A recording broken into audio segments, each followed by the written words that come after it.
நமது பண்ணையில் கடினமாக உழைத்துக் கொண்டிருக்கும் அன்பு பச்சை கிளியை பத்திரமாக பார்த்துக் கொள்ளவும். ஏனென்றால் அவன் என் கண்ணுக்குள்ளே திரிகிறான். அதுபோக அவன் மாடு மேய்க்கும் போது அவனுக்கு வெயிலில் நடக்க விடாமல் அவனுக்கு ஒரு புல்லட்டு வாங்கி கொடுத்து, பேண்ட் செட்டும் வாங்கி கொடுத்து, ஒரு தொப்பியும் வாங்கி கொடுத்து போட்டிருக்காருயா.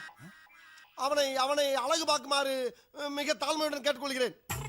அதுபோக அவனை கயிற்று கட்டில் போட்டு வெளியில் படுக்க விடாமல் ஒரு பஞ்சுமத்தை வாங்கி கொடுத்து அவனுக்கு ரூம்பு போட்டு ஏசி போட்டு தருமாறு கேட்டுக்கொள்கிறேன்.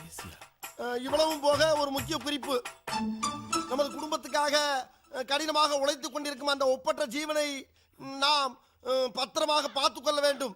அப்பொழுதுதான் நாம் எல்லோரும் பத்திரமாக இருக்க முடியும்.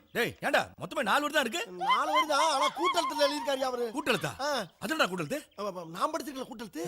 அந்த டீச்சர்ட்ட அப்படிதான் எழுதிருப்பாங்க. கேளுங்க. என்ன அப்படி பாக்குறீங்க?